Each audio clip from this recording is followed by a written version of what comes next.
Bismillahirrahmanirrahim. Halkaan waxaan ka salaamayaa. Asalaamu calaykum waraxmatullaahi wabarakaatu. Halkaan waxaan ka salaamayaa dhammaan ummadda Soomaaliyeed dan iyo dibad meeshay joogaanba. Ilaahay inuu nagu amaansado. Waxaa farxad noo ah maanta ilaa shalay inaan aan helnay aqoontii anaka nagala xoogay. Maantana Ilaahay inuu noo soo dhacshay. Weli wax yar naga sii maqan tahay sidii aan malaynayo, laakiin ma hubo.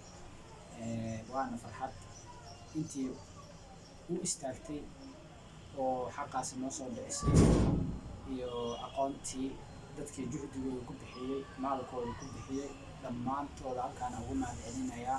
Anigoo magacayga uu yahay Shiine Cabdi Nuur, janaalkaygana ku magacaaban yahay Shiine Cabdi. Ummadda Soomaaliyeed dhammaantood waxaan leeyahay waa farxad noo soo horeeyay maanta anigoo aan guuleysanay Soomaali maxamed meel walba ay joogto. maasha Allah, alxamdulillaah, ilaahay baa mahad iska leh. Ummadda Soomaaliyeedna waxaan ugu bogaadinayaa farxadan oo kaleente in meel walba ay joogaan farxadaasi aan gaarsiino. Ilaahay inuu maanta waafajiyey inaan ku guuleysano. Waxaa kaleeto ka hadli rabaa qodobka oo ah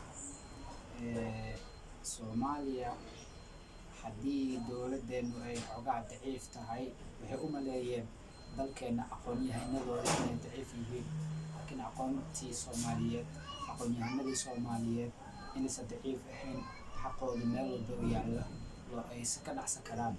oo maanta Ilaahay mahadiisa inoo tahay. maasha Allah, wixii soo dhiciyay xaqa waxaan dhihi lahay farxad iyo bogaadin meel walba aad joogtaan. mahaddaasna Ilaahay baa iska leh. idinkana waa idiin mahad celinayaa. ummadda Soomaaliyeedna waa u mahad celinayaa. aqoon-yahanada u istaagtayna xaqoodana xaqeenana waan u mahad celinayaa. ummadda Soomaaliyeed meel walba ay joogaan waxaan dhihi lahaa wallaah dhammaantiina waa idin jeclahay. anigana sidoo kaleeto inaad jeceshihiina waxaan rajeynayaa. waxaan idinka codsanayaa inaad isiisaan subscribe-ka ilaaga, maadaama hadda ay gaarsiiseen anigoo jiro hal week 31. maantana waxaan sii rajeynayaa inaad iiga sii badisaan intaan insha Allah biidhnillaahi kariim. anigoo Shiine Bahal ah oo nin leh shaab shaab.